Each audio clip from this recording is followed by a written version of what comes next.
How many of you are familiar with the Venus Project? Okay.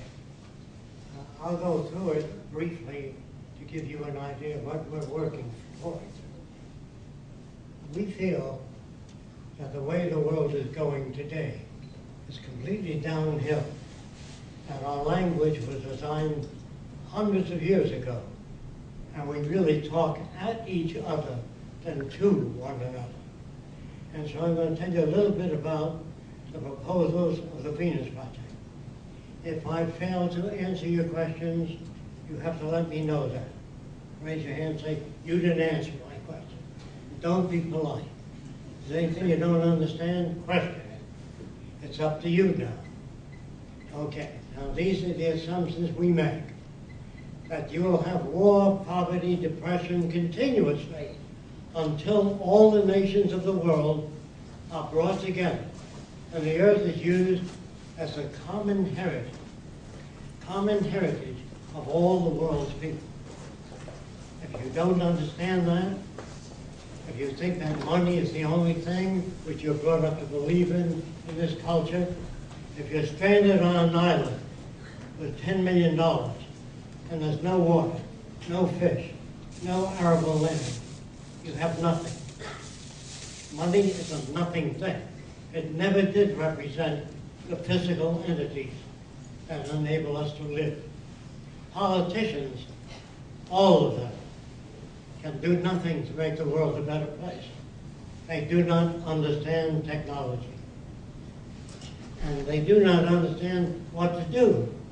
All nations are going downhill now. This is the first time in history that there's been wars all over the world, and we've had unemployment. War has always been big business. Get that through your head. It's not to bring democracy to other countries. It's to exploit them, use them in whatever way we can. I want to try to get that across to you. Let's assume that you are drafted into the Army. You put up your life to defend the country. If that's true, then we should draft all the war industries so no one makes a buck out of war, and it's real. If you draft all industries so they get the same basis of pay as the soldiers that put their lives up to defend this country, it's real. But if people make millions of dollars selling machine guns, submarines, aircraft, it's not real. It's big business. Now, there's a book written called Arms and the Man. Did anyone ever hear of it? That's amazing.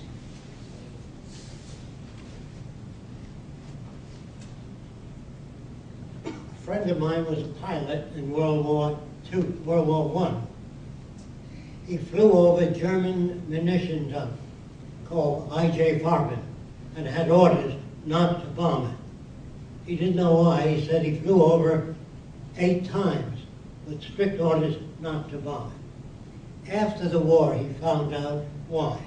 DuPont had holdings in I.J. Farben, an American company.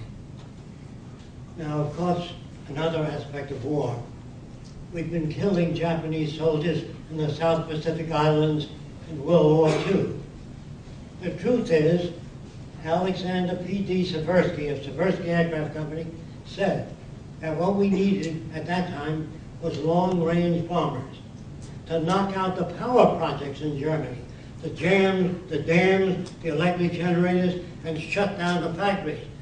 But if you shoot soldiers on every island in trenches, has nothing to do with bringing war to an end. War has always been big business, loaded with lies and deceptions. Now, how many Americans knew that American soldiers used to cut off Japanese ears and make necklaces of them? One person. Amazing. The book is called A New American History. If you really want to know where we're at, we're in the same case as all other nations, corrupt as hell. The Center for the Study of Democratic Institutions in Santa Barbara, their writers said that this is the most corrupt country in the world. Now, what does that mean exactly? That means that, according to Charles A. Lindbergh, his father advocated that the government print money and make it available to people, not private banks. Private banks are permitted to lend out money more than they have.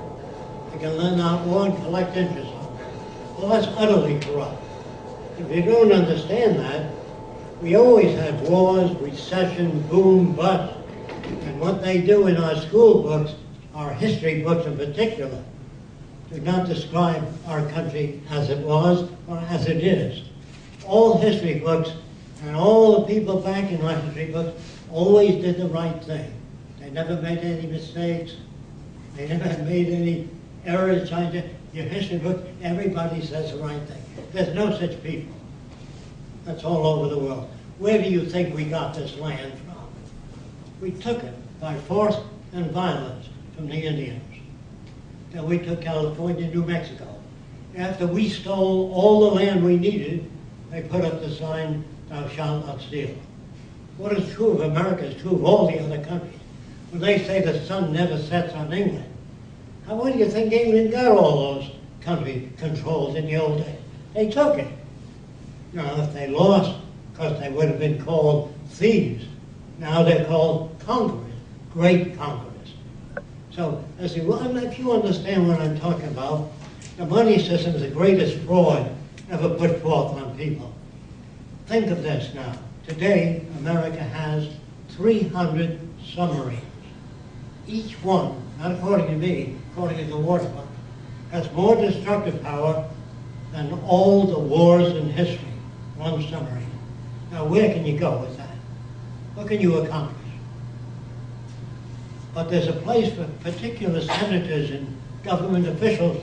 They built a place under a mountain for them to go to in case of nuclear war. Well, there's 6 months' supply of food, water, all the necessities of life. What do you come out to? You ever think of that? A burnt-out, radioactive, wasted area? How stupid can you be? The Pentagon is made of people, army people. And army people are notoriously stupid because they're not very well read. They don't understand this. What you'd have in Washington if we had a sane society, meaning mentally sane, you'd have a Pentagon of sociologists, social scientists, who can bridge the difference between nations. Soldiers are killing machines. They're trained to kill. You look at them and say, well, at least they're fighting for our country. No, they're not. They're fighting for oil and they're fighting for economic advantage. I'm sorry to say what I'm saying. I don't like what I'm saying. I wish we were decent folks, but we're not. I don't own any munition companies. I have no political ambitions. I think that politicians say things people like to hear. They have nothing to do with the truth. They don't even know what the truth is. There are some people that I meet that call themselves truth seekers. In order to be a truth seeker, you'd have to know everything to know what the truth is. So there's no such thing. Then there are other people that say man is something more than the sum of his parts. I'm sure you've heard that.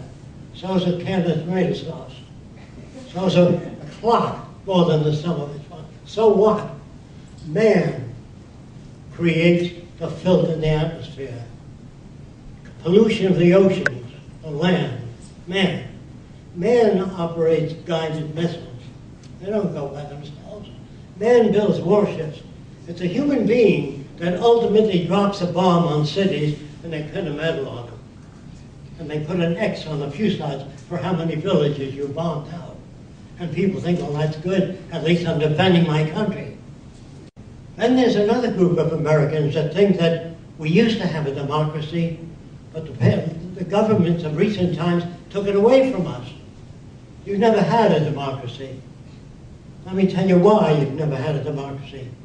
And let me tell you what I think a true democracy would be. Our president would get up and criticize another country for an hour or an hour and a half. When he's through, we would invite the prime minister of that country on the air to give his side of the deal. You know, if you're accused of anything today, you have the right to face your accuser in court. So whenever you criticize another nation, invite them on, give their point of view.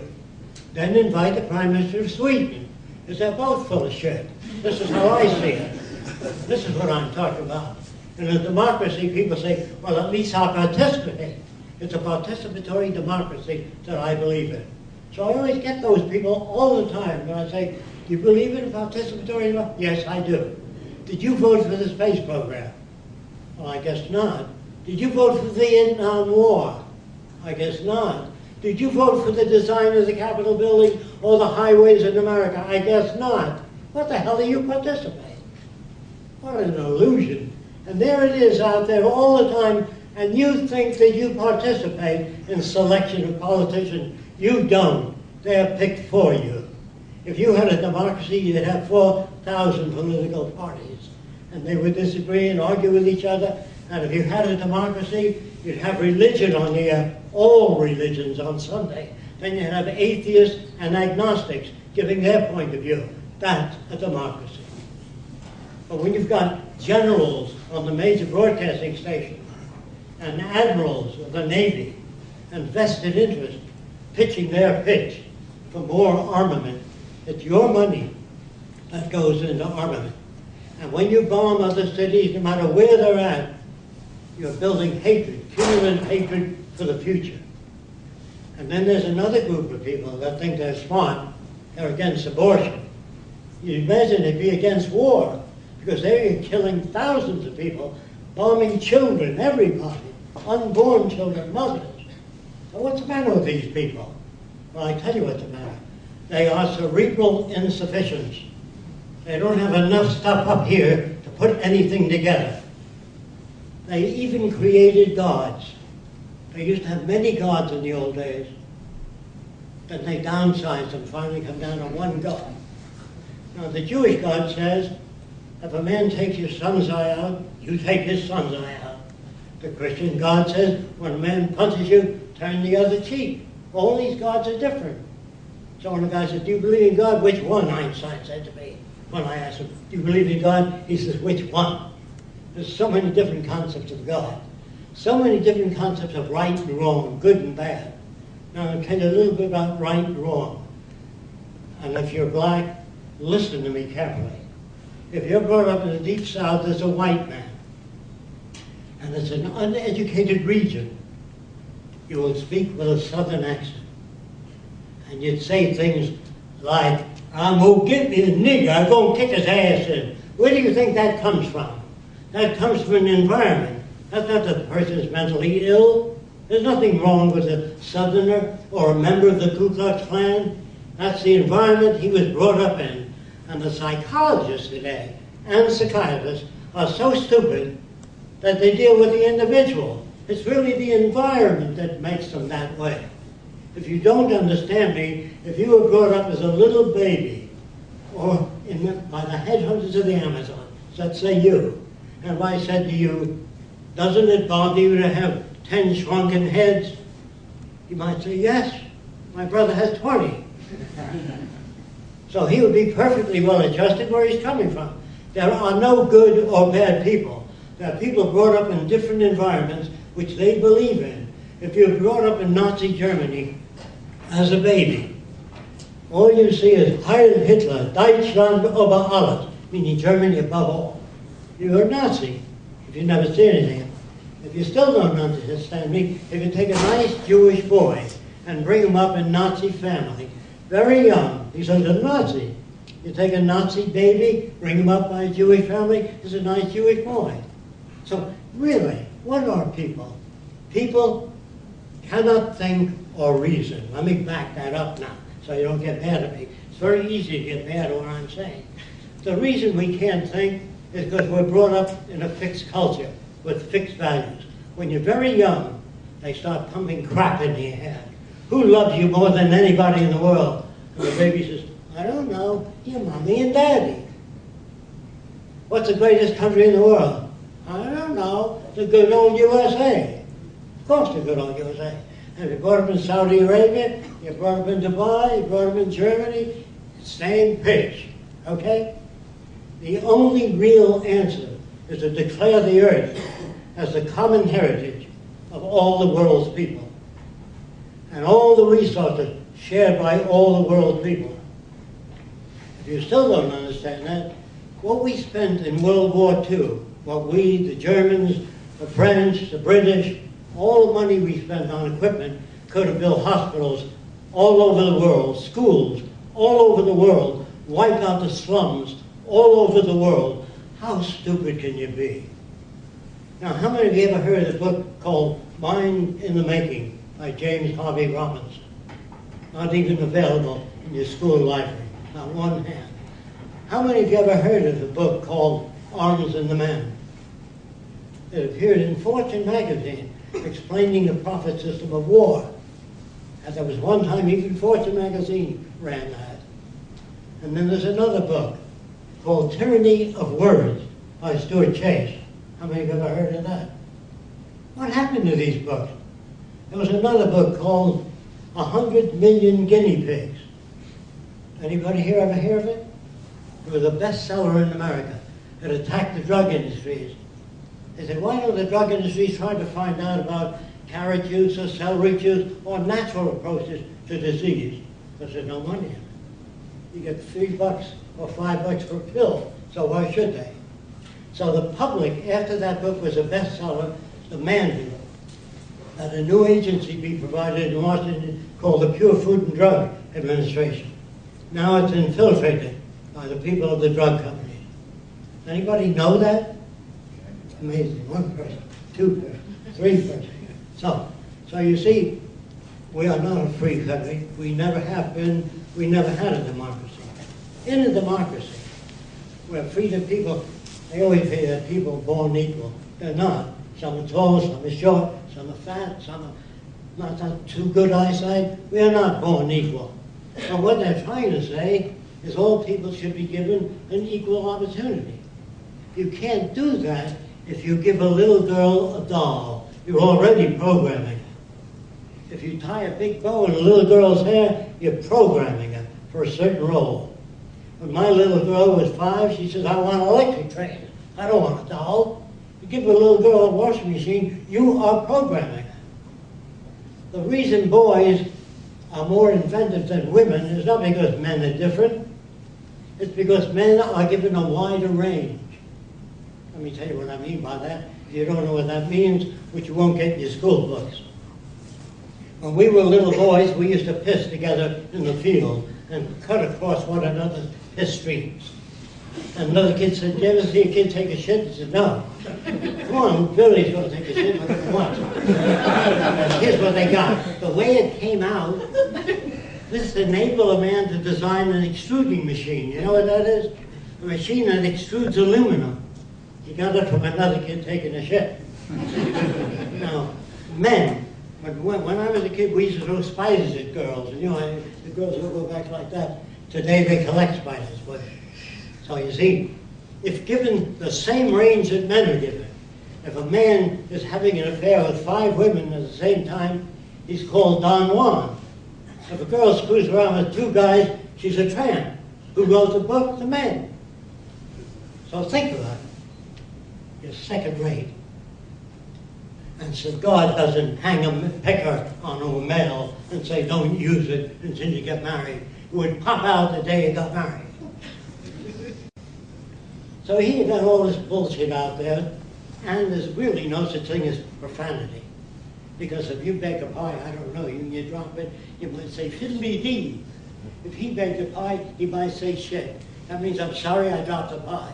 So does fiddly-dee. I'm sorry. There's no bad words. You're brought up in an environment. Must you use that kind of language? When I spoke at Columbia University, they said, do you have to use that kind of language? Would you use that kind of language if your mother was here? So I said, Mother, will you stand up and keep quiet? There's no bad language. But what is terrible is prejudice and discrimination. So years ago, this pilot that I was telling you about that flew over German munition plants, he was a member of an organization, thank you, called Technocracy.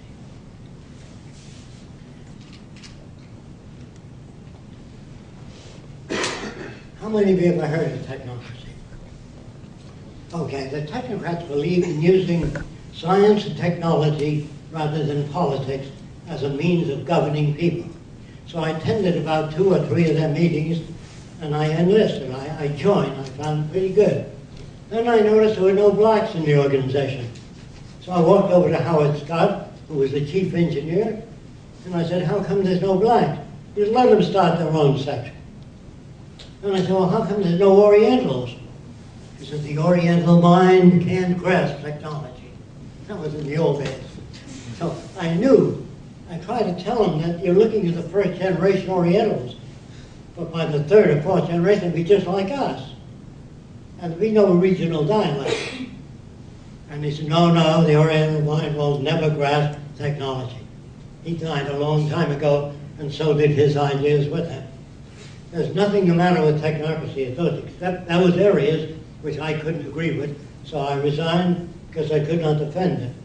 So then I said to myself, what is needed? How can you design a society where there's no conflict? Well, there's always been conflict. There's always been corruption in government.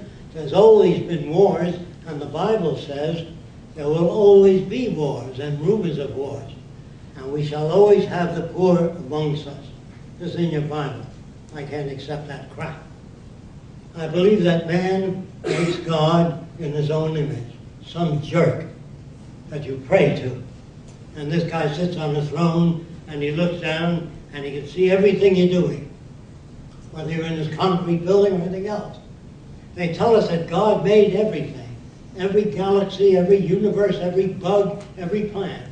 And then Jesus proceeds to insult it. Just before they crucified him, he looked up and said, Father, forgive them, for they know not what they do. This God created everything. You don't have to tell them. They don't know what they're doing. That's what I mean by an insult. When a farmer says, dear God, we have a drought, my corn is drying up, how about some rain? Like, God, gee, thanks for telling me, I didn't think of that. You know, we reduce God to some jackass that gets angry, creates floods, sins, injury, pain. And if you don't follow the Holy Scriptures, you burn eternally. That doesn't sound like God. That sounds like a psychopath. When I tell you God is made in the image of man, you go to different countries, the Indians' concept, happy hunting ground. No Indian pictures stainless steel automobiles. No Eskimo can dream of walking on a palm-fringed beach unless they've seen movies. So it means that you can't think of anything unless it's within the culture that you're brought up in. That's why each little group thinks they're okay. The Nazis used to call themselves the master race. The Jews call them God's chosen people. Well, if you start doing that sort of thing, you're separating people. And when you have women's studies, Polish studies, Jewish studies, black studies, you're separating people. All people need clean air, clean water, arable land, and a relevant education. That means how we depend on the forest. If we dump stuff into the ocean, I better tell you this. About 45 years ago, the U.S. Army, the United States Army, dumped 65 tons of nerve gas in Miami. How many of you knew that? Nearly one hand, 2 hands, off the coast of Miami, near the Gulf Stream. How can you love your country and do things like that? Don't you see that? Einstein thought that if he gave them the formula and Oppenheimer for the atom bomb, surely man would be wise enough to demonstrate it out at sea and say to Japan, we don't want to drop it over your country. This is what we can do if you don't drop your arms now. But no, they dropped it on Hiroshima and Nagasaki because they're brought up with the old crap in the Bible that says revenge is sweet. You do things like that, you build hatred for centuries. So I'm trying to tell you things. Sure, I can give a beautiful lecture on God bless America. Who the hell are you to tell God who to bless? If he made everybody and you say God bless America, who are you to do that? Everybody knows what God wants, except God. Because man makes God in his own image. A guy that gets angry creates floods, that's not God. And then I went to another church. I was looking for the truth in the early days when I didn't know any better. I was looking for the truth. So I went to satanic churches because I wanted to see what they say. They believe that Satan rules the world. There's more evidence to demonstrate that than God. Serial killers, bombs, continuous war, dumping stuff in the ocean, poisoning the atmosphere. They seem to have a chip that sounds right, because I don't buy that crap either. But I'm just telling you what different people believe, and they're just as sincere as you are. The Japanese are brought up with the same values about you as you devise about them. And we talk about Nazis as being cruel. If you get a book by H.G. Wells called Outline of History, in that book he says the U.S. was moving about 1,000 Germans toward the campgrounds, but the German army was catching up with them, so they put them in a big whole machine gun them all. Well, we don't have any real movies on anti-war. Maybe All Quiet on the Western Front or The Vickers. Do you know how many movies were made pro-war?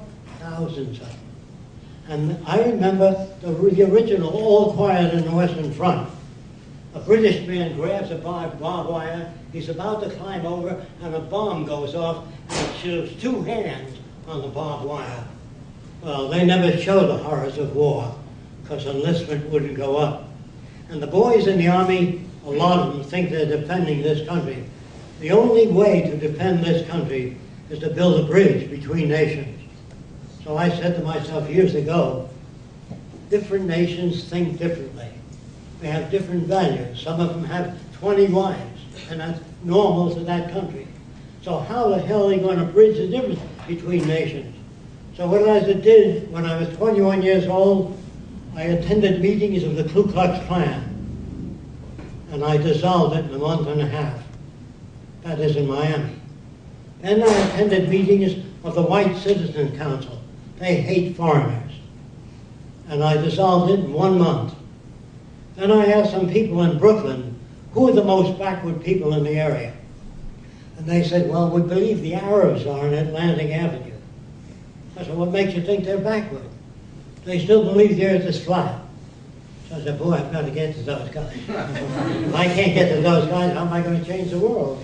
So I looked up the guy that was in charge. His name was Elbaz. I called him and I said, can I come and talk to you, Elbaz?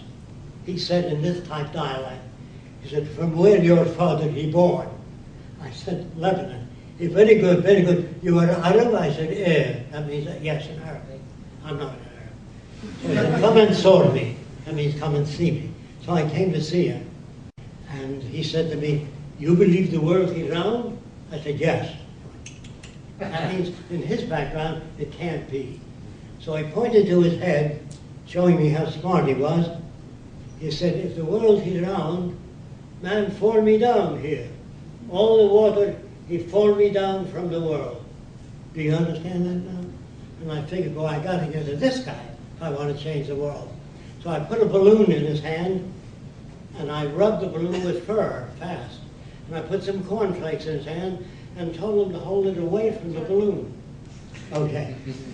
And all the cornflakes, when you rub it, you generate static electricity, and all the cornflakes jumped up to the balloon. And he said, world, he magnet? I said, yeah. Ah. He went in the next room and explained that to the Arab.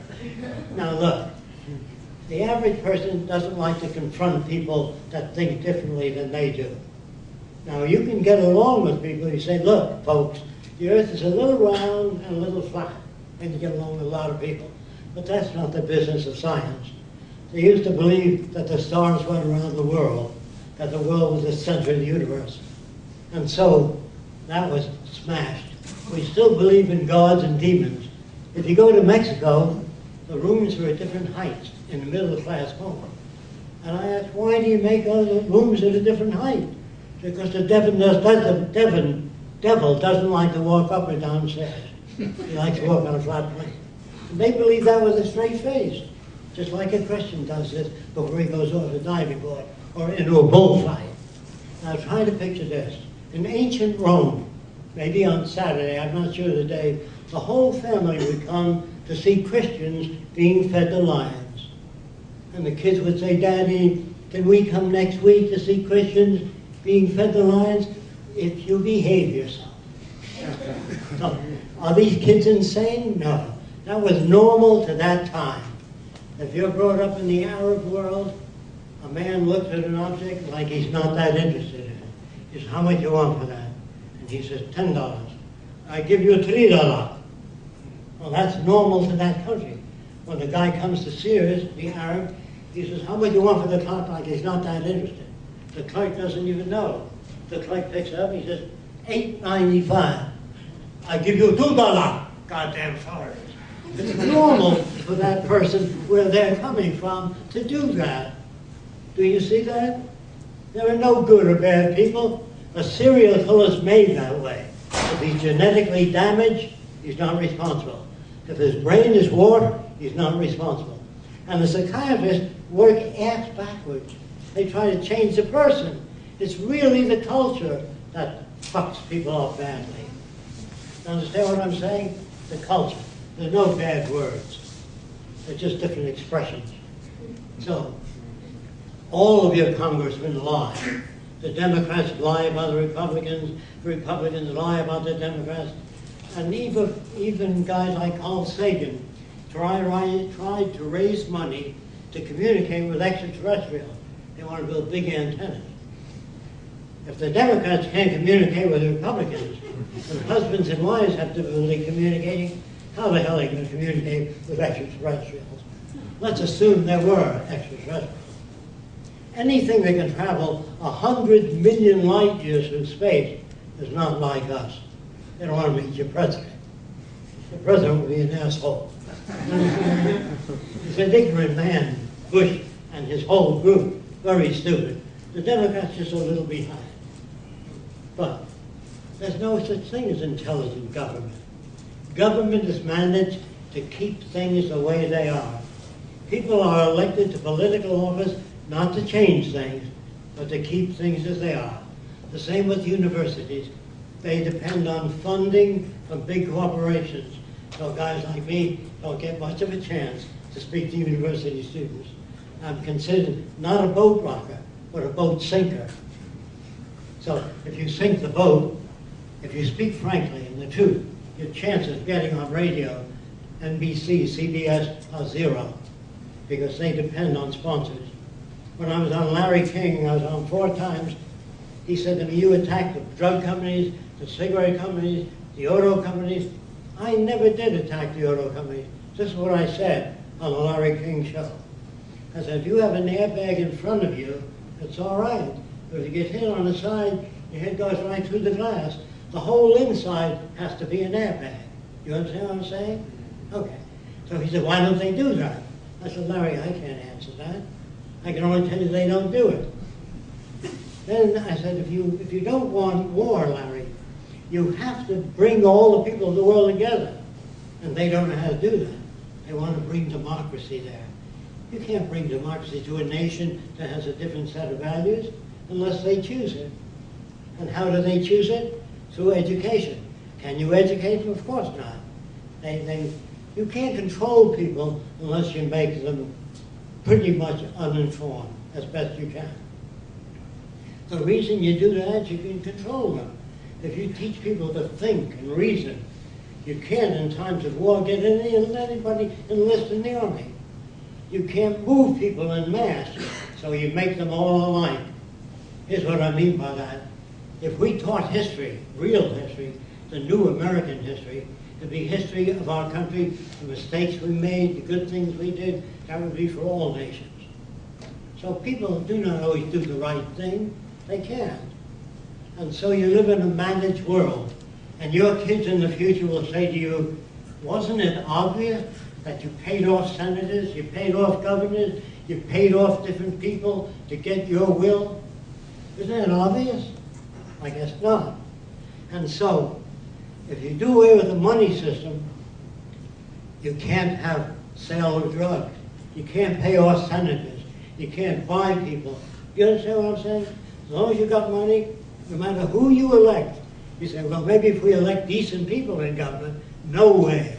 Even if you had the most decent people in the world, taken from the best churches you like, If you ran out of resources, be lying, cheating, killing, stealing.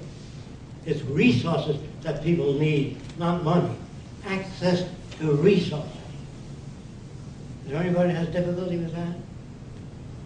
So I will just take another drink, if you don't mind. Thank you.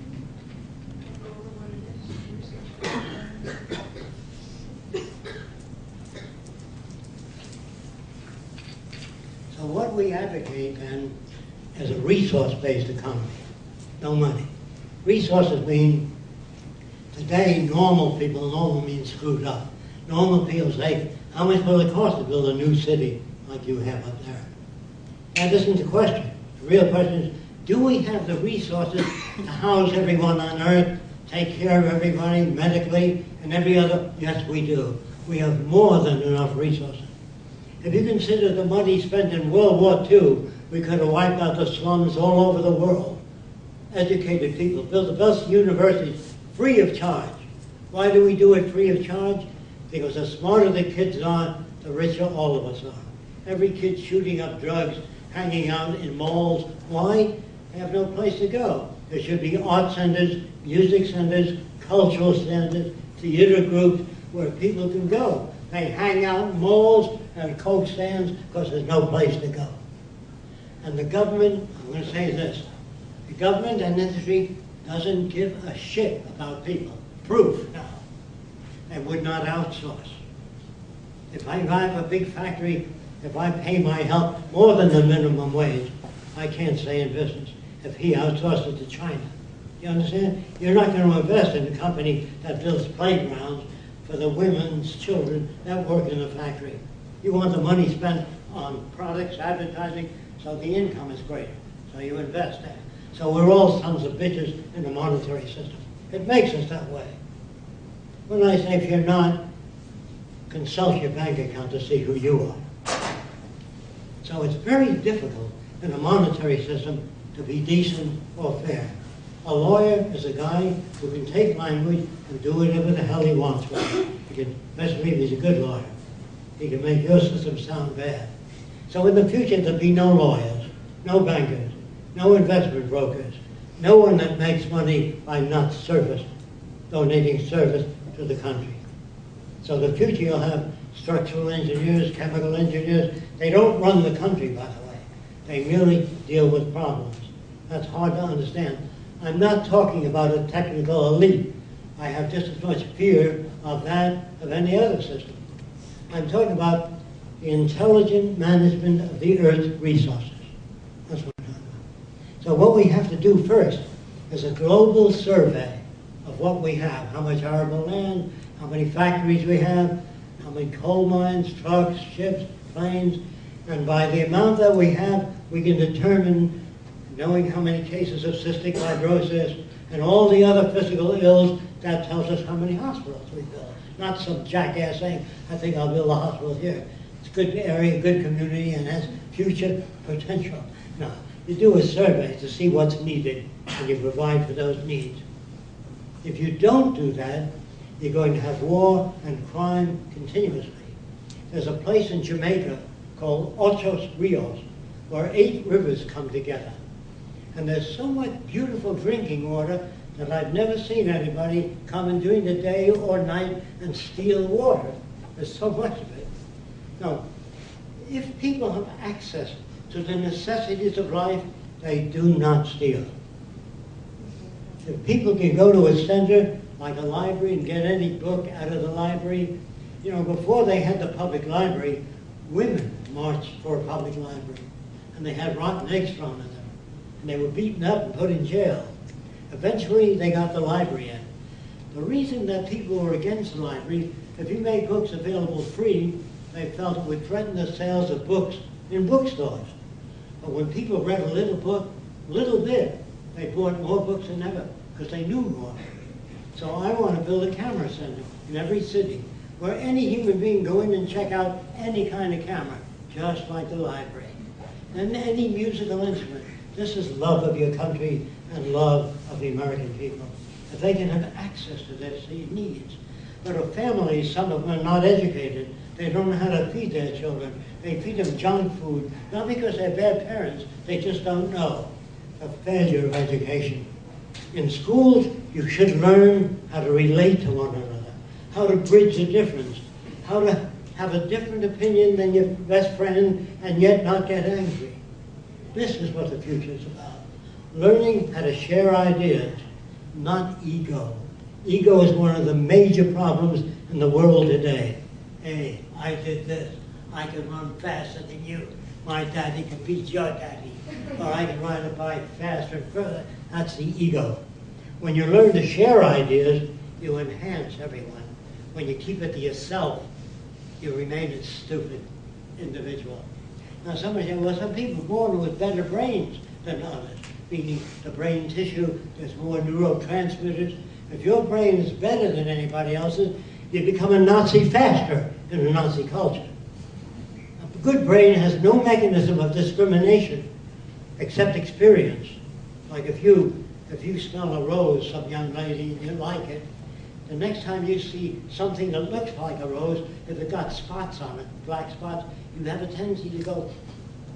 And if it burns your nose for 3 days and your eyes for 3 days, the next flower you see of different pattern, you're going to hold it over here and go, you're not going to do this.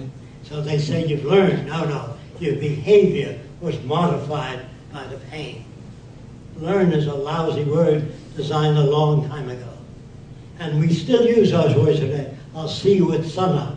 The sun doesn't come up. The earth rotates in that direction.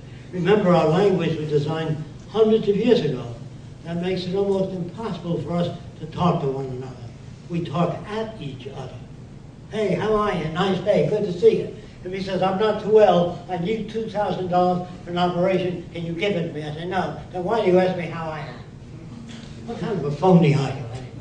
So all this stuff, good morning, how are you, glad to see you, how are the children? All bullshit. Unless you have hospitals, health care for everybody, and everybody is well off. So the doctors don't have to work 18 hours a day, or 10 hours a day. They should work 4 hours a day. And when a new machine comes into a factory, the boss doesn't walk home saying, now you work 4 hours a day, you get a little more pay, and a month vacation. He downsizes. He doesn't need you anymore because the machine does the job. That's why people get mad at machines. They don't serve people. Machines have no ambition, and Hollywood tells you the machine's going to take over. No machine ever says, gee, I'd like to run the lives of people. Machines don't have a gut reaction. They don't get hungry. They don't feel resentment. If you put one computer and paint it, the other doesn't say, why don't you paint me? You know, they don't get mad. Hollywood makes movies on the future where people use laser beams and they burn each other. This isn't the future. This is Hollywood hacks. Now the book 1984, Brave New World, Atlas Shrugged, that's what you got now. Okay? Now look, let me open this area here to some questions, which I'm sure you all don't agree. So don't be polite. The things you don't understand, if you feel you disagree, please raise your hand. Yes. And speak up because I can't hear you. Okay. In watching the movie and hearing your lecture, your description of the future, it sounds amazing. The thing that I don't understand is the transition from where we are now to get there, because it seems like especially when you speak about World War II and like all the money that we spent on the war could have built hospitals in the slums, but like if you look at the Nazis not being taken out in World War II, then what would Europe look like? Is essentially your question, how do we get from here to there? Right, yeah. Is that essentially it? Okay. Yes. First of all, we have to have a crash. That's what makes people think. If they lose their jobs, lose their homes, other than that, they don't give a damn. As long as you're eating, paying your rent, it's okay. So the system is crashing all over the world. The monetary system is going downhill. And it takes those conditions. If you don't understand that, it was the last depression. I have to tell you this. When I was a kid, a lot of people made down payments on automobiles, homes, campers, and the banks failed. think some of you may know this. How many of you know that? The banks found they couldn't pay off their homes. And the bank said, you got 3 weeks or you're out unless you make a payment. Well, they couldn't. So they were kicked out. And 15 million Americans, when I was a kid, were sleeping in every empty lot. And that looked wrong to me, because a lot of you guys never saw that. I'm 93, so you'll know that what I'm talking about is in my time, maybe not your time. And I saw all these people sleeping in empty lots. Then something new happened. About 10 to 15 to 30,000 veterans marched on Washington, veterans of World War I. They were promised $600 when you get out of the Army to start life anew. But the government was not in a position then to give them that money, so it gave them IOUs. And the veterans said, I can't pay my rent with IOU. I can't buy food for my kids. And they came with crutches and wheelchairs and were sleeping all around the Capitol in Washington. And that looked very bad. So they said, Douglas MacArthur, who was a captain, get them out of here. It doesn't look good. So he asked them to leave, and they didn't leave. They said, no, we're not leaving until we get our pension you promised us. So Douglas MacArthur ordered the troops to throw tear gas at the veterans. You can look it up in any, particularly the New American History. It isn't in our school books. A lot of stuff is taken out of books, and that is a lie to do things like that. The book, 100 Million Guinea Pigs, is a lie. I mean, if you don't make it available to people, books that are taken out of the library because they don't feel you ought to know that or it would hurt the country, I don't like that at all. Yes? All right, we get back now to the transition. The transition is the breakdown first. During the breakdown, during the Depression, there were people up on soapboxes all over America, every empty lot. One group was Mankind United. Another group was called, this group was the Church of God. And there was back to family values. Socialism, communism, Nazism, all kinds of ideas during the Depression. That's what generated it. So I was standing in front of a socialist, and I said, when you get into power, how are you going to house the masses? Well, he said, well, we'll work that out at that time. I said, well, do you have any blueprints now for it? He said, no. Then I went over to another guy who was talking about communism. He said, go away, Sonny boy. There's a lot of older people there. And I said, no, I want to hear what communism is from a communist. He says, why? Because I don't believe what the Democrats say about the Republicans or what the Republicans say about the communists. I want to hear what the communists have to say, so she can say. So when he got through, I said, I want to ask you 1,000 questions. He said to me, you'll have to go to the YCL. I said, what's that? Young Communist League. I said, what are they? Well, here's an address, and I went there. And there were little girls, 10 years old, and boys up to about 17, and they were reading books like Crime and Punishment. Little kids reading deep books. And I said, gee, these kids are very different than ordinary kids. So after the meeting, I raised my hand, and I said, how are you going to house the masses? And they said, well, when that time comes, we'll work on it. I said, how are you going to prevent corruption in government? They said, well, we'll work on that when that time comes. I said, let's start a technical branch of the Communist Party, ways of preventing corruption and housing people. They said, you're a deviationist. I said, what does that mean? You're deviating from the teachings of Karl Marx. I said, I'm trying to help. I would help anybody, by the way. I don't care what country it is. And they said, you're deviating from the teachings of Marx. They said, you'll have to leave. So the vice president of the Young Communist League got up and said, let's hear him out. And they kicked us both out. That was my experience with the Communist Party. I really did want to help any country. I would help any country. I don't care what their philosophy is. It's not working. So I was interested. And the transition, there'll be a lot of pain, a lot of suffering, because the old ideas are going to clash with the new ones. And if enough people understand the Venus Project, look it up on your website, thevenusproject.com. Look it up. There's all kinds of questions that thousands of people ask, and we answer all those questions, And it's not an elitist, it's not technology in charge of people. It's a method of social operation that brings out the best in all human beings, whatever that may be. Yes, sir. You have a question right there? Yes. It sounds like your Let me it sounds like your plan really is a communist approach, in that you want a central form of government, or central form of governance with technology, by computers, correct? Now, I have a fear of the central government in that regard without any kind of checks and balances. I mean, there has to be somebody to maintain the machine that does the governance. And then if that's so, then those people that do the maintaining have influence over the machine and therefore can affect it according to their personal interests. Then the machine itself, if you do have artificial intelligence that develops to the levels that you're claiming that they can and their potential, was to prevent a machine from going to the level of, say, a cybernet, like in the Terminator movies. take over. I know the that machine take over. Yeah, and before you answer that, I'd like to mention, yes, a machine is not motivated by chemical impulses like a human being, which gives you an idea that it's going to have a straightforward empirical approach. And that's a nice idea, but we do hold as humans values that a machine could not appreciate, such as the idea of keeping mentally disabled people alive. You know, if you think about in terms of eugenics and such, there are scientific approaches to communities that we don't agree with on a personal level, because we don't think that everyone should die simply because they're not as useful to the community as the greatest contributors. We don't mean discrimination based on health, discrimination based on mental ability. Correct. I mean, Okay. in the jungle. I'll try to answer that. Okay. Where areas exist where we don't have good fertile land, we can grow things hydroponically without soil.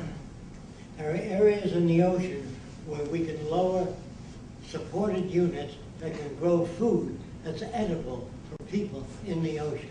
There are many edible plants. There's really no shortage. So only if there were severe shortages would that happen. Now they're letting out people from prison because they can't afford to feed them. So they're letting out a lot of people that they consider, you know, smoky pot or something that is not too dangerous. But later on, they will run out of more and more money, and more criminals will be let out. And there's more and more crime being committed now due to scarcity. So in our system, we try to provide for all people, because you can go blind, and you can develop cystic fibrosis, or you can develop heart disease. So we give every research lab whatever the hell they need. No more digging up nickels and dimes for research in medicine, or this disease, or that. We have the resources to give every research lab whatever they need. That's why you're always seeing medical people appealing for money for research.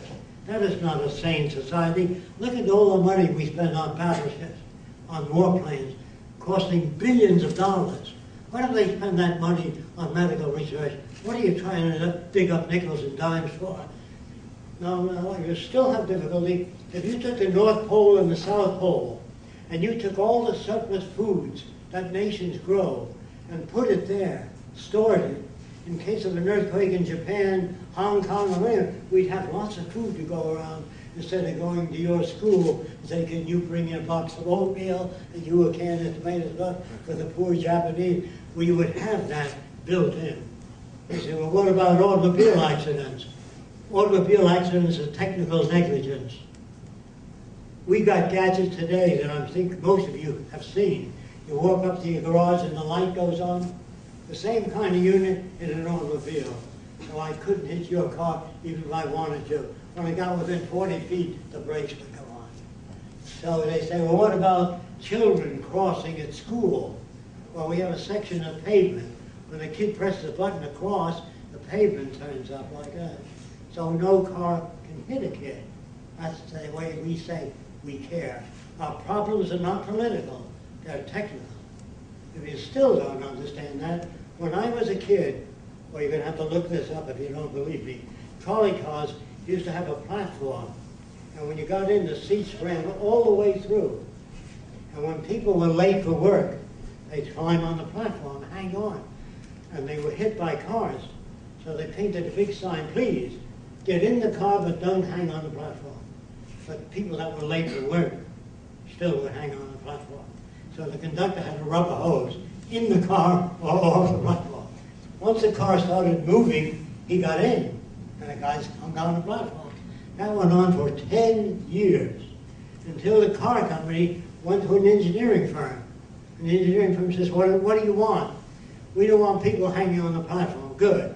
They retracted the platform when you got in the car. Just turns out that's the end of the problem. Most problems are technical, not political. Politicians have no idea of how to solve problems.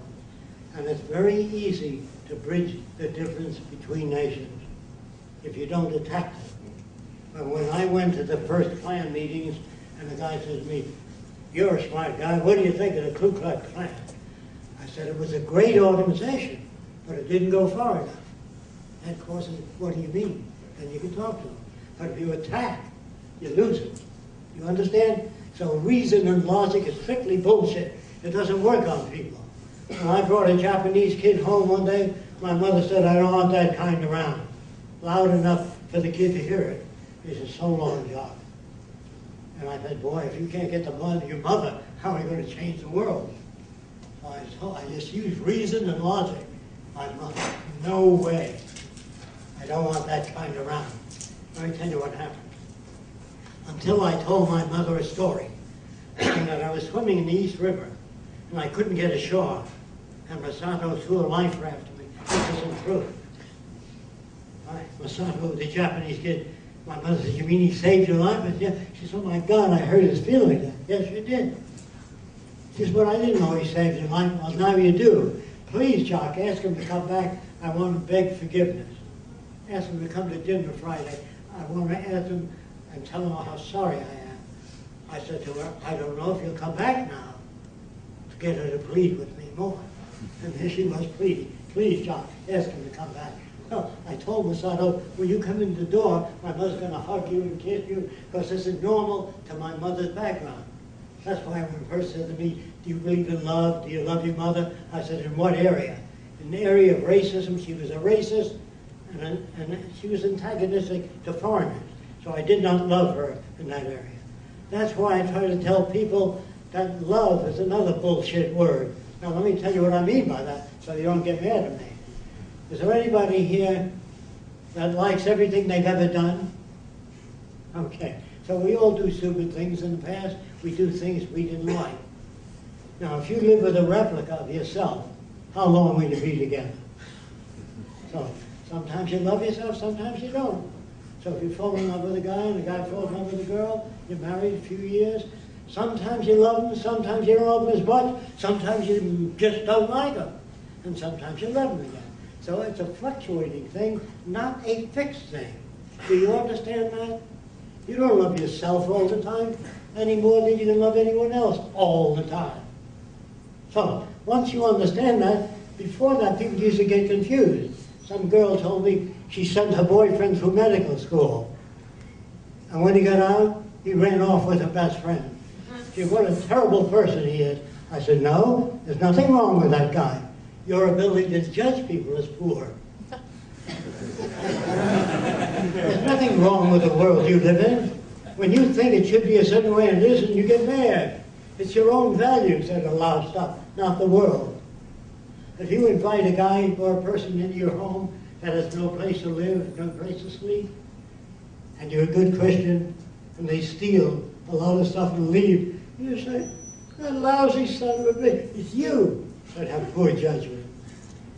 So we have to learn how to look at the world honestly. And in that way, we can arrive at better conclusions. You had a question. Yeah, I just wanted to address what this gentleman was saying earlier and stuff. Just like, as long as people trying to figure out in society that to live in, someone's always going to have to make some sort of consensus people should follow by and stuff. But the thing is that if you're living in a free society,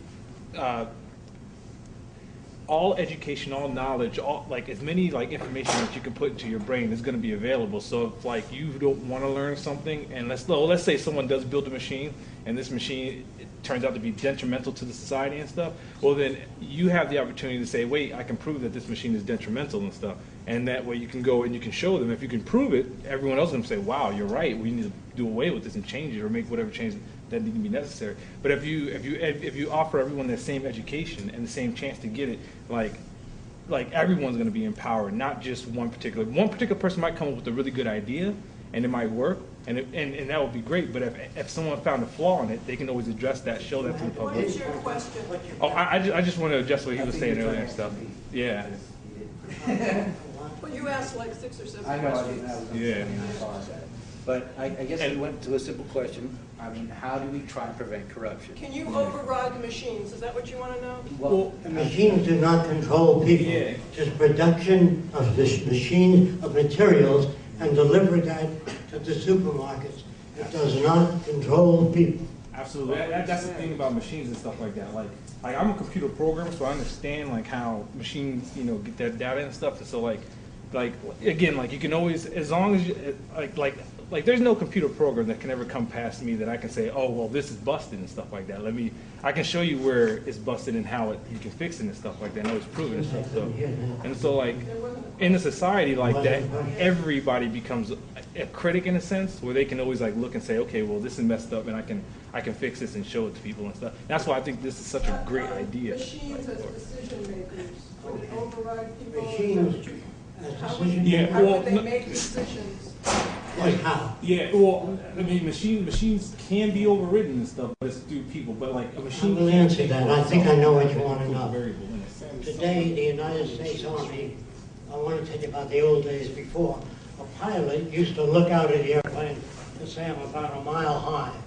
Today they have Doppler radar.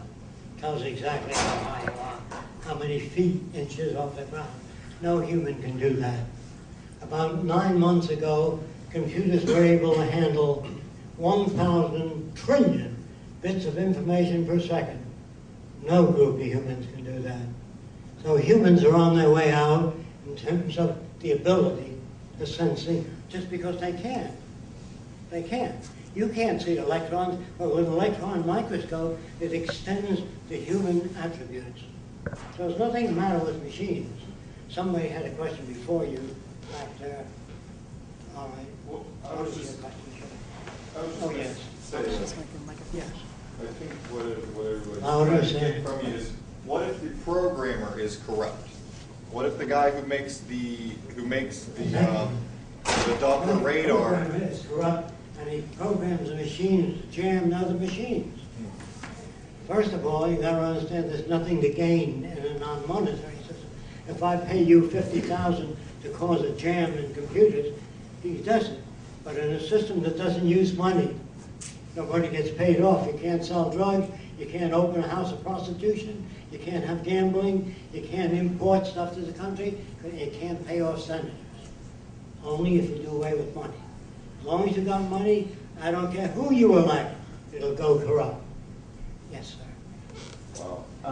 What I'm hearing the few gentlemen say is basically, how could you trust a machine when it's the human that's actually created that machine Very with good. pulling those strings? How can you trust a machine since it really doesn't care about people, it doesn't have any feelings?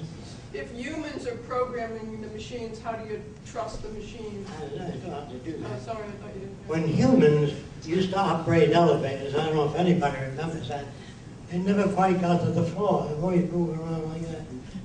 Now you press 18, it takes you there almost all the time. So you really have machine failure today. They have production lines where automobiles are assembled by machine. The doors, the wheels are put on. Sure, it breaks down, but not nearly as much as humans do. So the machines are programmed to turn out automobiles, right? And they do a better job, faster, and they check it out and everything. So if you have supermarkets, whereas you remove goods from the supermarket's computers will order stuff instead of somebody with a pencil and paper taking inventory. You don't need that. So what we do is shorten the workday for everybody. Instead of 2-week vacation, you get a month vacation. We produce a lot of sailboats for your use. Here's a negative aspect. Nobody owns anything in the future. You have to do away with ownership. You don't own your wife. No guy owns his wife and orders her around. She's an independent person, makes her own decisions. No more anyone controlling you. There's no subservience, no debt, no money loaned at interest. You understand what I'm saying? Only in that way.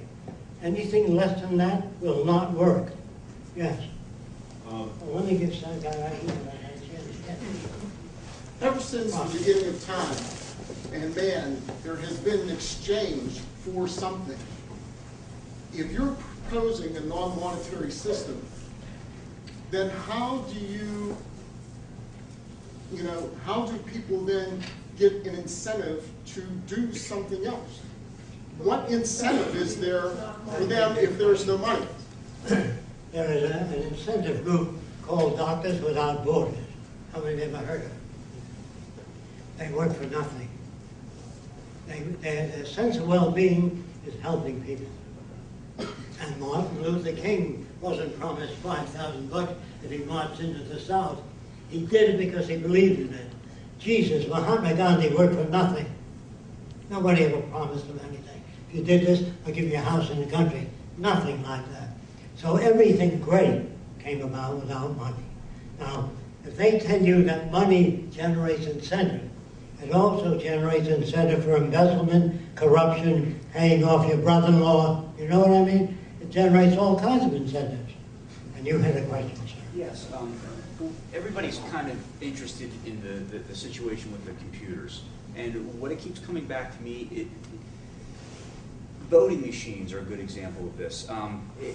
Even if the society has been, let's say we've been using paper ballots to a certain point, and society was sort of free in a sense that we were all having a say in what was going on around us. Now we have computers, and we know from the 2000 election, at least a lot of us know, those computers were tampered with. And the people that were helping, that we were electing to help make decisions within our society, they wanted their opportunity to take everything and make their decisions over all of us. How do we keep that kind of corruption from creeping back in when a rogue computer program? The Venus Project doesn't advocate people in government, machines. We have a machine government. I don't let that scare you. Let me tell you what it means. The agricultural department machines go into the soil. Chuck the mic. So if the water table drops, that pumps water out there. If the nutrients change, the machine pumps nutrients out there. You don't need a guy there anymore. You don't need a guy to tell the president we're having a terrible flood in this area. And the president says, how bad is it? He says, well, there's 5,000 homeless. The next few days there may be 15,000. So the president gets in an airplane and he flies over and he says, yes, you do have a flood. So what? We want to build flood control systems to take the flood waters, divert them to storage areas, not have a president fly over, say you have a drought, we have this or that. That isn't the answer. Politics is nothing. In fact, the kids of the future will say to you, Dad, couldn't you see that politics was corrupt, basically? That the whole money system, the banking system? Yes. There wouldn't be people in positions of differential advantage. They do that type of behavior today because there's something to gain from it. But if you have a society where everybody has access to things, there's no basis of corruption. In the terms that you're thinking about it, you're trying to think about it in today's society. You're thinking about it in terms of the movies that people give you and extrapolating a free enterprise system into the machine society. No, I'm not. You're superimposing what I'm thinking. What I'm thinking is, in the light of something, I saw some quotes from Krishnamurti in the addendum. Krishnamurti, his whole point was you have to be a light unto yourself and not depend on other people. And when he taught this to everything, the first thing they wanted to do was make him the next Messiah. It's human nature. How do we get away from that? Okay. First of all, I want to tell you that every book today in modern psychology says that there's no such thing as human nature. There's human behavior. Now, when I went to the South Seas, I'm going to tell you what happened. All the natives on Tuamotu when I was 21 walked around completely nude. And I never saw a native stare at a female body that was brought up there. They were swimming nude ever since they were this high. And they always looked at the eyes of a girl, never the body. But here in America, the camera moves in on the cleavage line. when the girl leans forward. Then it covers her legs. Then it covers her butt when she's walking. That's where the guys get that from. Hey, get a load of that chick. And women say, well, you know how men are. That isn't how men are. That's how they're made in this culture. But in the South Pacific, where all the girls walked around nude, no one collected pictures of nude women. They were brought up that way. Now, if you took your grandmother to Miami Beach, and she saw the girls walk around with their butts hanging out, they've gone too far. And where she's coming from, she's right, but not right for this period in time. Do you understand what I mean? Your grandmother brings with her her conventional views of her time.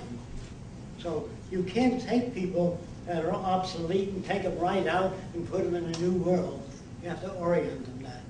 So we talk of environment only as a major factor.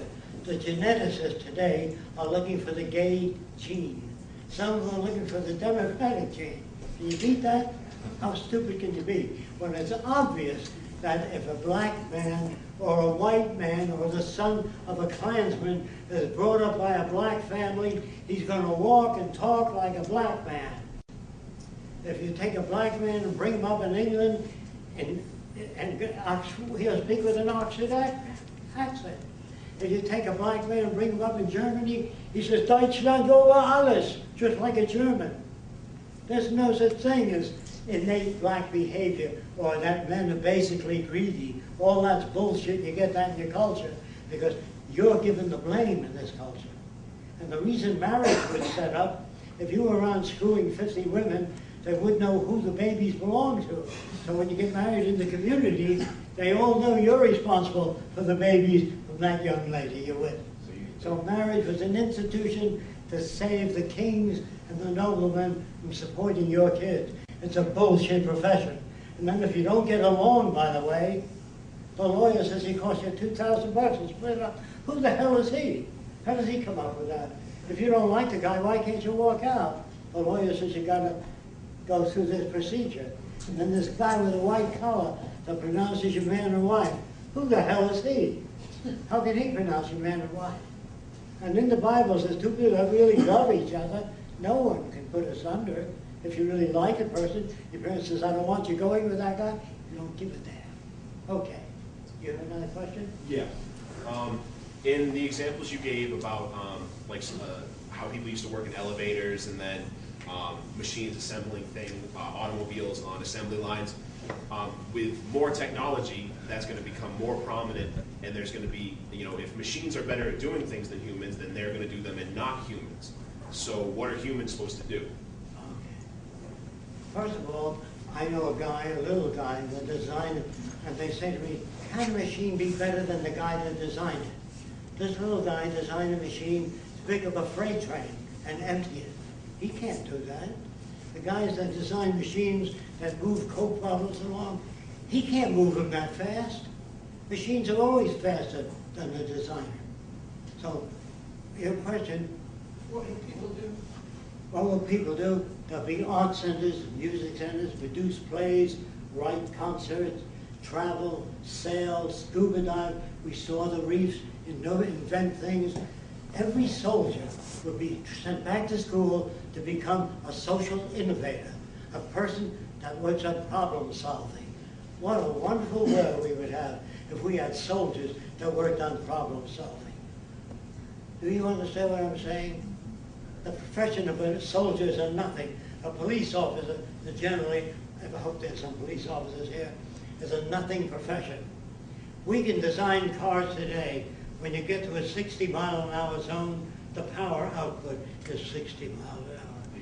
You can step on the gas till you're blue in the face, and it won't go any faster. We can design things today so you don't need laws. All 90% of man-made laws are strictly bullshit. The only laws that count, by the way, is a natural law. If you get enough sleep, nutritious food, you get sick, no matter what your philosophy is. But religion is one of the major conflict generators because it tells you such a thing as right and wrong, good and bad. That depends on the culture. I think judges would be considered criminals in the future. I think that lawyers in the future would be considered criminals. So a lot of things you call right today, a young man flying in an airplane, presses a button and drops napalm over a village, you call him a war hero. We call them criminals. But they don't. You know what the old definition of a criminal was? One who removes an object from your possession without your permission. They've changed that definition. Today, it's one who's caught. Much better, isn't it? So Washington is loaded with it, as you see on your news bill. And the other question, yes, you back there. You talked about how, like the new history books and stuff like that, how we tend to keep things hidden that maybe we don't want to hear, maybe war crimes that people, Americans in general in the past committed. So it's sort of like censorship, I guess. How would you, present information that's previously censored to people who don't really want to see it? Because I believe in the whole thing that ignorance is bliss. How would you, get rid of censorship and bring everything to the forefront, and still, if people don't want to see that, how would you, sort of force that upon them? If censorship is done away with, how would you get people to look at that information that they're not? First of all, I don't know what you mean by censorship. In the future, you can read anything you want to read, but you can't hurt anybody. If you hurt them, you're helped. You're not put in prison. Okay? We don't have any need for censorship. If say, one guy wants to build an airplane with a swept forward wing, another guy wants to build with swept back, who decides? We build swept forward, swept back. We don't have to worry about how much will it cost. We have the resources. See, so you're permitted to try anything. If you want to try to make a pill that increases the oxygen in your blood so you can swim underwater for an hour and a half, you're not allowed to give it to your son, but you can try it on yourself. Is that all right? I think he was asking if you don't have censorship, how do you keep, let's say, information that a person doesn't want away from them? I wouldn't know what information a person. Let's just say, for example, you don't want to see pornography. So what? Let's say, for example, a person does not want to see what we now call pornography. And you have no censorship. So the assumption is that I pornography... didn't say we don't have no censorship. Somebody else said that. Okay. We Well, do I was just have- trying to explain his question. We educate children to be able to relate to one another, to speak, communicate with a referential language. That means today, I believe most of you have been brought up to believe that everyone should have a right to their own opinion. Isn't that true? Most of you? Okay. Let's say you live across the street from me, and I see 10 guys coming out of your apartment. I can have all kinds of opinions, right? You can be a language instructor, a ballet instructor, but if you give everybody the right to their own opinion, you're generating a lot of new problems. I would make things available to people. Anything they want to know, we tell them where to look it up. Like the internet, you can find out a great many things. So let people have access to information, what they call transparency. Then there's no need for hurting people. There'd be no prisons in our society, no police, no armies, no navies, no authority that you have to answer to. We build sailboats for your use. You don't have to come up to Fresco and say, can I use a sailboat this Sunday? I say, there's 50 people before you. We build more than required, so you can take it out yourself. The only difference is your sailboat is monitored by satellite.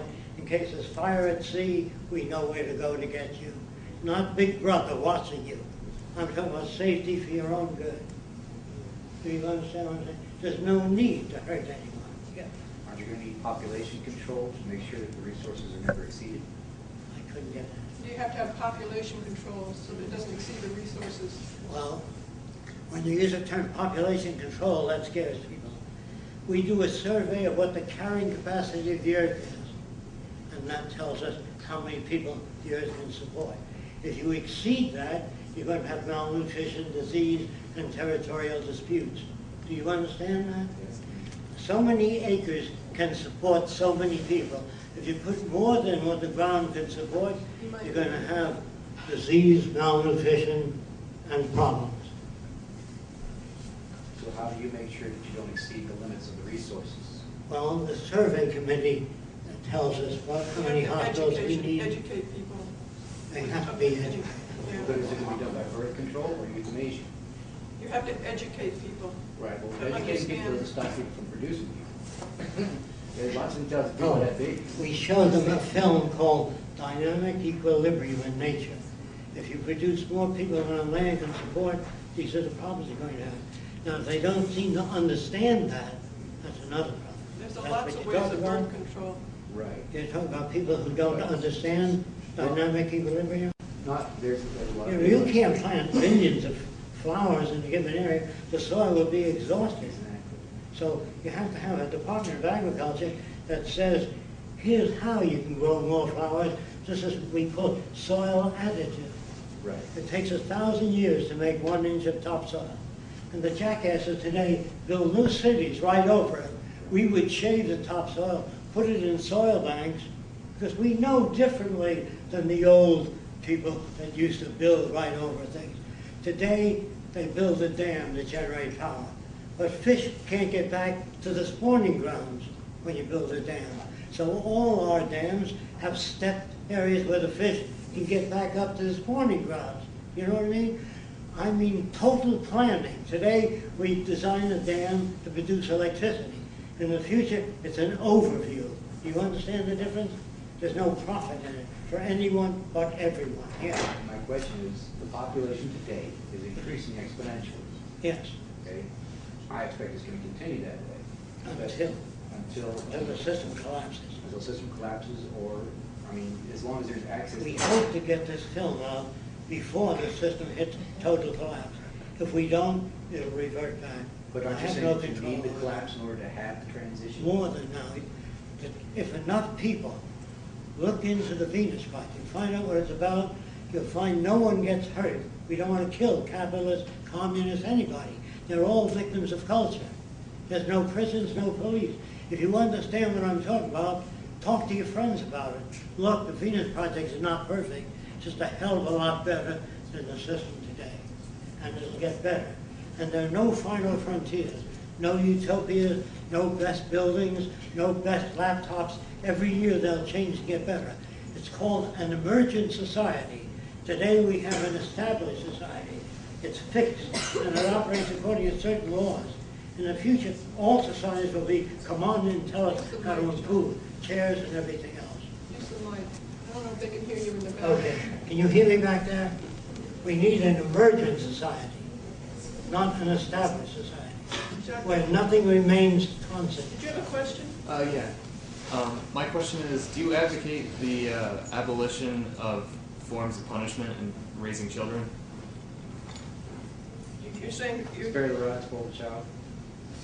advocate punishment and Would you educating children? Is that would you the question? advocate the abolition You of advocate punishment? punishment and educating Well, children. let me tell you how we educate children.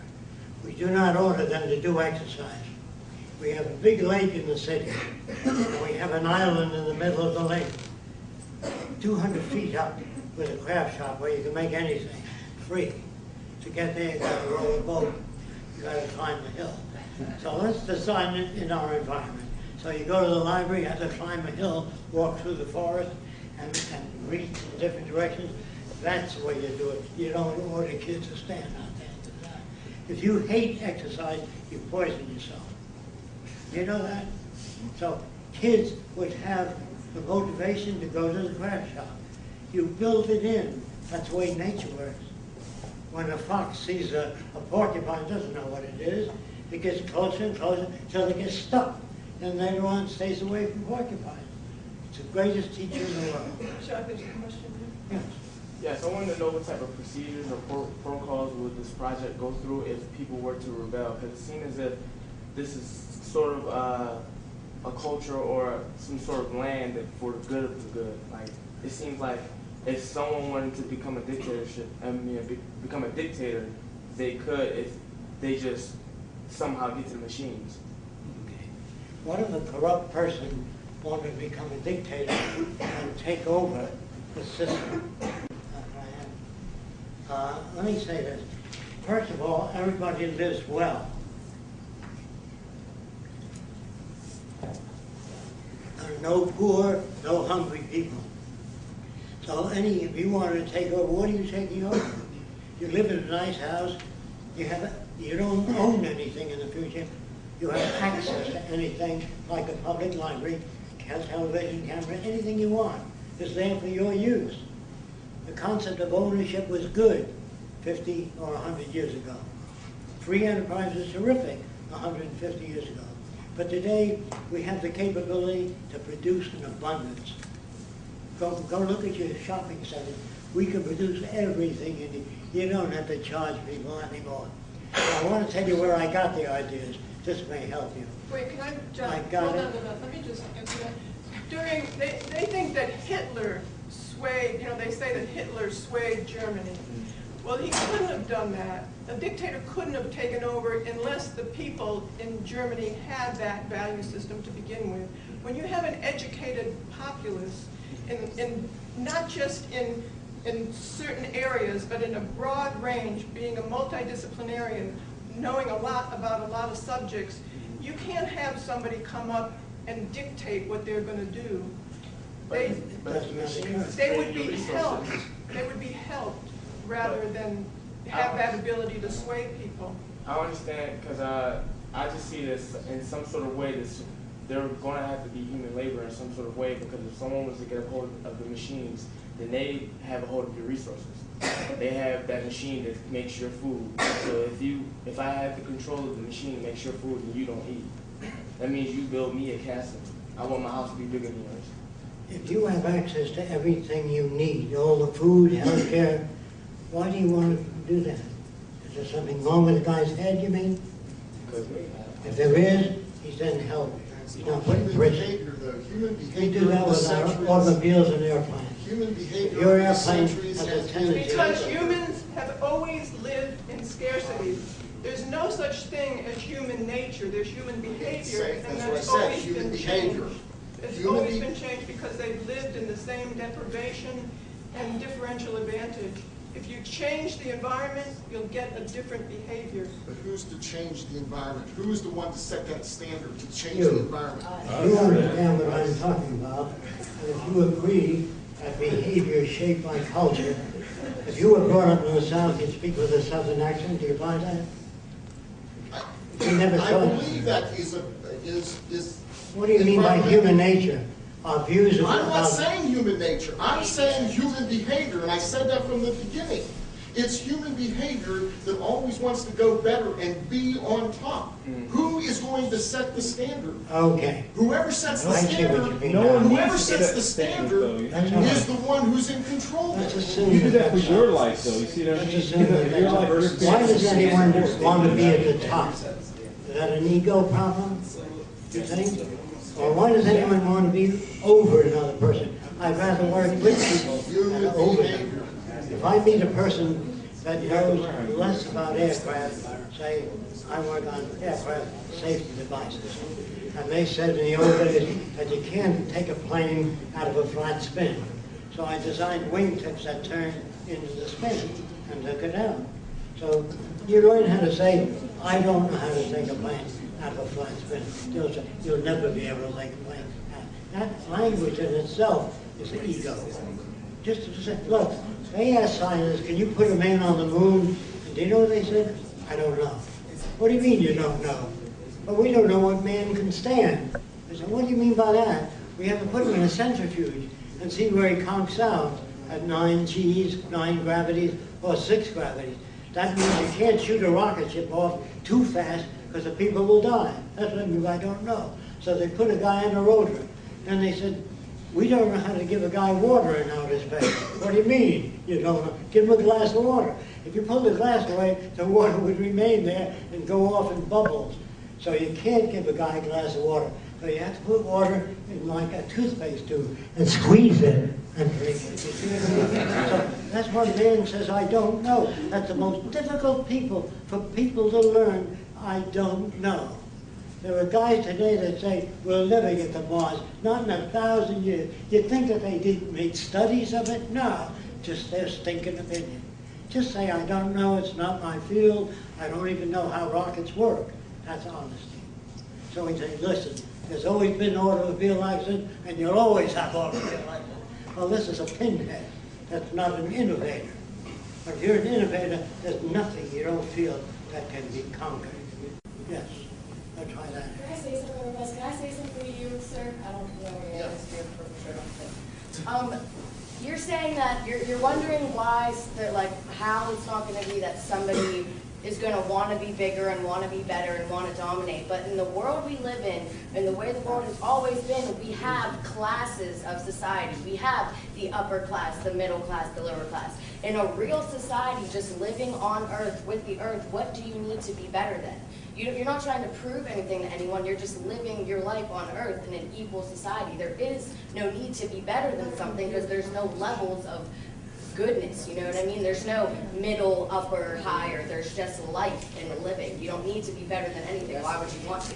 But that's the behavior of a human body. Like, you just can't take like a pure emotion or behavior out of even if that is true. You cannot take that physically out of a human body. You can't take that behavior out of it. I've never experienced that behavior. Someone's always going to want to be better than someone else. Don't you? Human competition. If you're brought up in a competitive environment, like I can run faster than you, oh yeah, we run. So if I do run faster, does that make me better than you? No, people do that because they get little recognition. Now, you're going to have to take my word for this, because I haven't seen this today. But when I was a kid, people used to sit on a telephone pole for a week to break the record. Did you ever hear that, anybody? Why do they do that? Because they're trying to say, look at me, goddammit, I exist. Very few people get recognition today. So you say, that was a nice thing you did. But most people don't get recognition, so they stand on their hands for 4 hours. Or to get recognition. This is the illness of our society. Every kid should be rewarded. Every kid should be encouraged to take steps forward. You had a question over there. So what I'm hearing is that ultimately for this thing to work, ultimately what I'm hearing for this thing to work is that the human condition has to be completely removed. So to get this thing to work, the human condition has to be removed. Like whether you're in a specific culture, whether you're in a different society, what's prevalent is that there's always a need to thrive or to excel. Like whether everybody is given the same opportunities, the same goals. Kids are given credit in school. If you do something the way the teacher likes it, you get an A. The person only saying they get a C. That makes jealousy and envy right away. So in the schools of the future, we encourage every kid to work. In other words, I wish I had a drawing board to show you, but when kids make a terrible drawing, the teacher hangs it up. I never did that. I say the drawing, they draw people like stick figures, and I say to the kid, does this guy eat anything? He says, I made him too skinny. And right away the kid adds mass. Don't let a kid do a childish drawing and don't hang it up. In other words, inform them as to how to improve that. I take 4-year-olds and teach them how to draw like 20-year-olds. Because the artist himself has learned to draw over a long period of time and doesn't always know how he does it. He says, I guess it's nature. I've been drawing for a long time, but is a bad communicator. If you still don't understand me, we don't know. A lot of people think that somebody invented language. And they say the reason they invented language is to communicate. That's not true. What happened, a guy banged his elbow. He went, ah, then he banged his knee, went, ah. Then he ate something with his feet, and language is an extrapolation of all those sounds over many years. Nobody's ever sat down and invented language, any more than anybody sat down and invented a wheel, which they tell you in all schools today. Somebody invented a wheel, that was the beginning of a machine age. That's not true. When a log fell over another log and the guy pulled it, it rolled. And that's good. Well, if there was a stone in the way, that stopped the whole thing from turning. So they shaved the bark off. And eventually, you had 2 wheels on there. But nobody ever sat down and invented anything. That's all bullshit. A person takes an idea so far, another person adds to it, and gradually you get an automobile. But nobody ever sat down, went like and made an airplane. Well, when you climb a hill, I don't know you, but you look for the slight flats. If you don't step on the flats, you slip. So after you live there 10 years, it looks like I can't steps. hear you back there. It looks like steps. But no, when he moves, he cuts out steps. But he doesn't come to a hill and say, I need steps to get up. That's not possible. Nobody invented the propeller. There are many things that grow on trees that spin down to the ground. I'm sure you've seen it.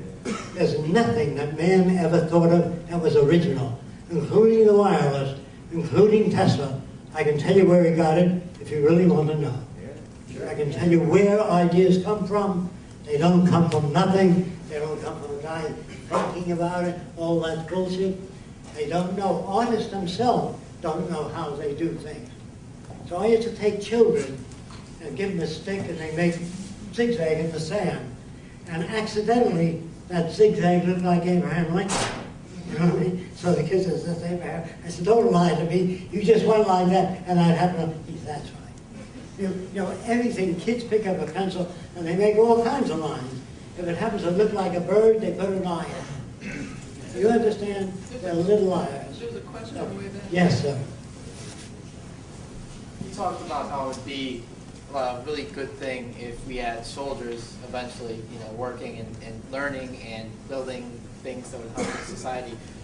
How can you get to that point when, at this point in time, in the foreseeable future, there's a necessity to protect our way of life? How could you keep and maintain that way of life without having to defend that with force? When other people, for whatever reason, want to destroy that way of life that you live or that they live, you know, it doesn't even necessarily have to coincide.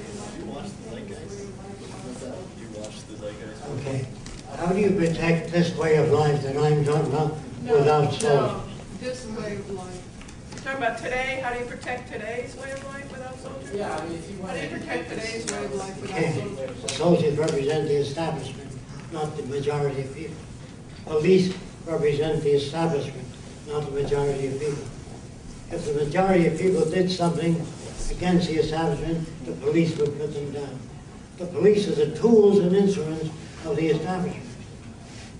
If policemen in the future, if there are any during your transition, if you're driving your car and oscillating a lot, the police officer will say, can I help you in any way? Where are you trying to get to? So I have a terrible headache and I don't know where. They'll help you. Now, where did you learn to drive? Let me see your life. These are bullies, not human beings. Like I said, most soldiers are killing machines. They're not even human anymore. And I'm sorry about what I'm saying, but we want to raise human beings on the planet that care for the environment and one another. Anything less than that is not worth saving. Yes. Your website says you have, I think, 21 acres down there in Florida. Are you had land down in Florida, correct? Are you trying to go forward with a model of this civilization by making this, are you starting this? It's a research center. We've done books and videos. We're going to have a TV station there, an internet station. We're training. We're going to be affiliated shortly with universities there, training architects and engineers in this new way of thinking. But are we're you doing actually a whole trying to lot of build a things. community? We are taking on more people, but for specific things. But we do want to expand in another location for the first city. We're aiming for, but before that, we'd like to do a movie. We think you really can't take the people of today and move them in a new city and have it much different. We want to do a major motion picture that will go around to the whole world showing life in the future. But every single movie today on the future is detrimental. It's like the free enterprise system extrapolated into the future. And all these restrictions and all these machines killing people. We want to show a positive future to pose a direction for people to work towards. And then we want to do flashbacks of how we get from here to there to help answer questions for people. It's just that it's all an ideal. It's a beautiful vision, and I love to see the pictures, and I love the concept. but it's so hard to see how we're gonna be able to get there from here without killing people, without. Were you here when I talked about the Ku Klux Klan? Right. So my I point is, want to turn them around. If we are smarter than they are, you don't say, that's a terrible organization you belong to. When the guy says to me, what do you think of the Klan? I say, it's a great organization, but it doesn't go far enough. Then he said, what do you mean? See, so you have to be wise enough not to antagonize people that think differently than you do. I believe that the people here are very sincere when they say you can't change human nature. They're saying that as far as they have ever observed, humans have always been greedy, always committed crimes, no matter what flag they were under. And that's true, because conditions have always been scarce. I don't say they haven't, they always have been scarce. So if you're brought up in a family with 7 brothers, and they hand down the clothing to you from your older brother, you say, Daddy, why do I get used clothing and Billy gets new clothing? He says, because I can't afford to buy every kid new clothing. But when he gets a job, he never wears used clothing. Did you know that? All right, so where did he get it from? Being handed down second-hand clothing. Now that's true in many instances. And there are even people today that have been, well, let me put it with animals, something you probably didn't know. When an animal cannot get to mother's breast for milk, say she has 3, and a little animal that's pushed back by all the other dogs, and they always get pushed back, that dog or wolf or fox always becomes the leader. Did you know that? How many of you knew that? Not one hand. Do you understand what I'm saying? The kid that's pushed back a lot always becomes the leader. Those are the conditions that they find in animal behavior that makes one animal the leader and the others not. Now that's research that they find. They also found out, they felt intuitively, that if you took a Chinese baby, he would learn Chinese faster than an English baby exposed to Chinese. So they tried it out, and they both learned at the same time. You can imagine speaking Chinese for generations. Maybe the baby learned a little faster. No, they did not. So when you put things to test, I worked for the aircraft industry for a long time.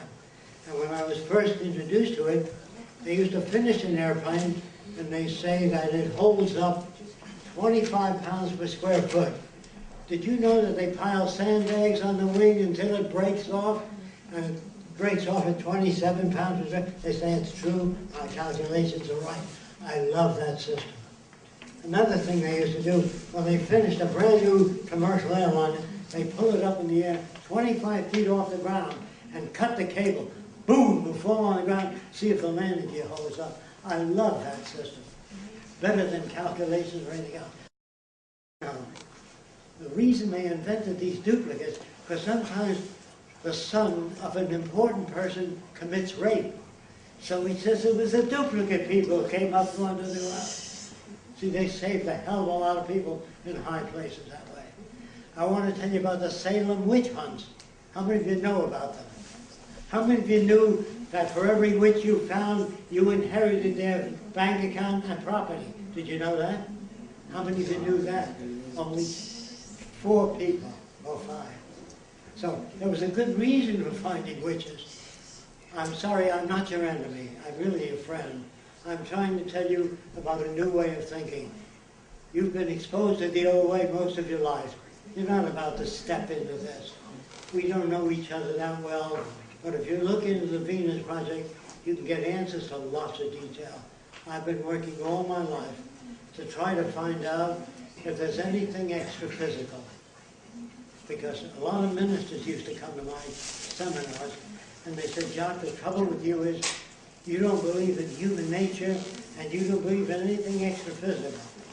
I said, sir, I've never seen anything extra physical. Have you? And they say, yes. Take me there. So they took me to a woman that had the power of telekinesis. You know what that is? Moving objects without touching them. And she had a bell buzzer under the table with 4 rubber shock rounds. The table was highly polished, slightly tilted, and a vibratory rate that moved that object down the table. But I've been to thousands of seances. We brought people over from India. But this guy said he never used a telephone.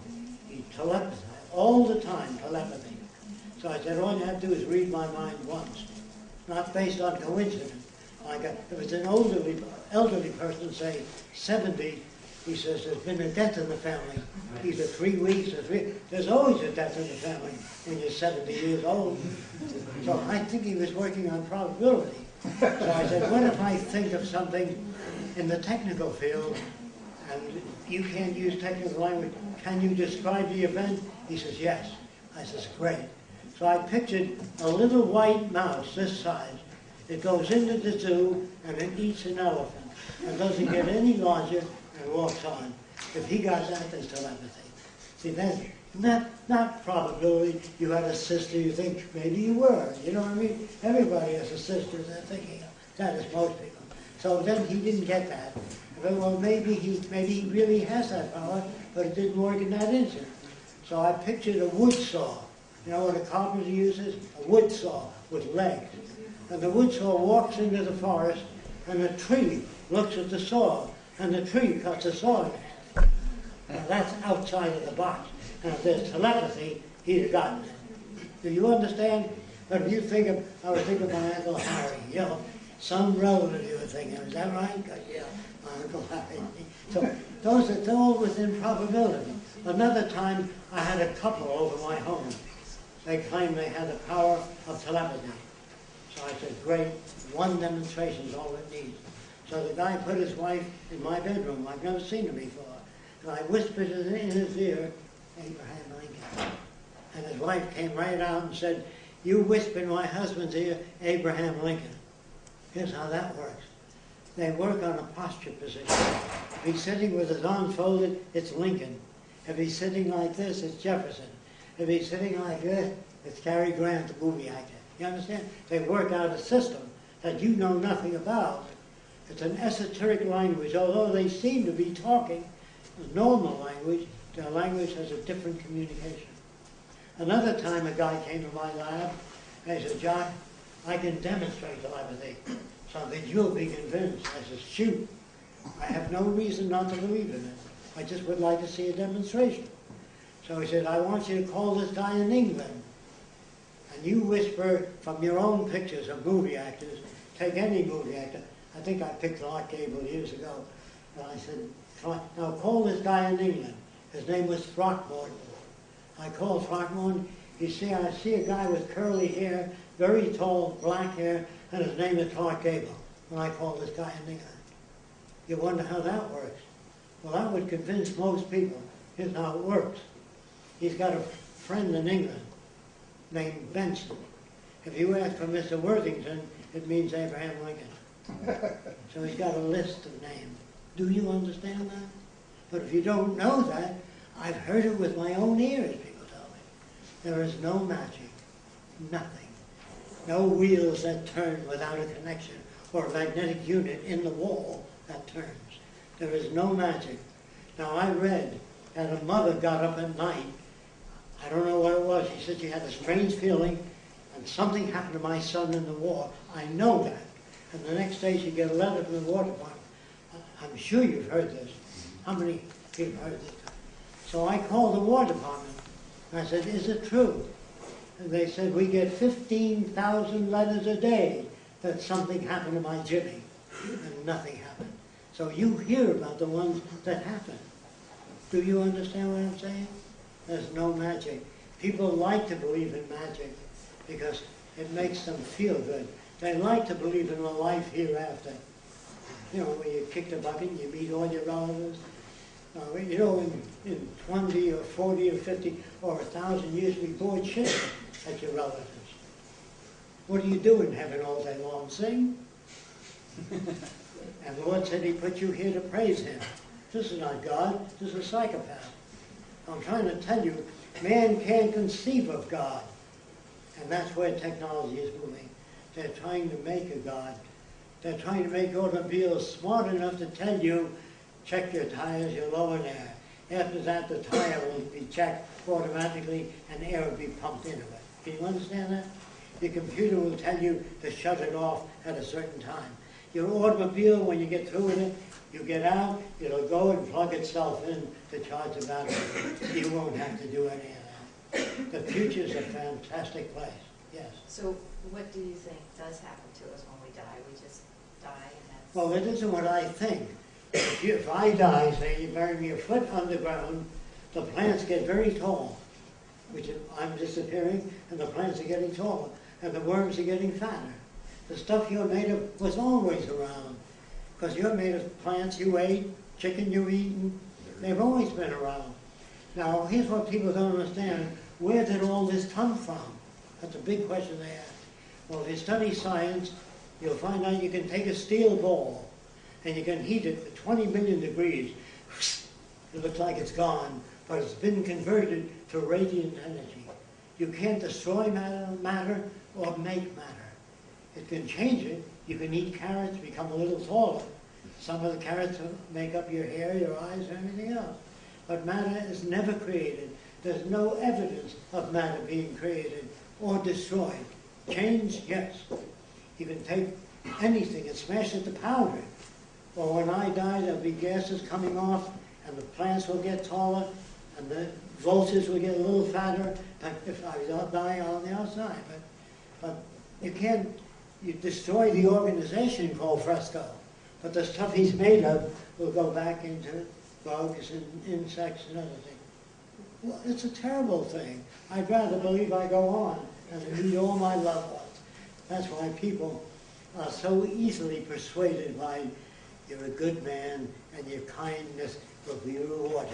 Now that's a good thing to say in church. And the church people, all the Bible is subject to interpretation. Everything written in it. That's why you have Seventh-day Adventists, the Catholics, because it's subject to interpretation. Science is not. Thank you for your time. I hope we're still friends.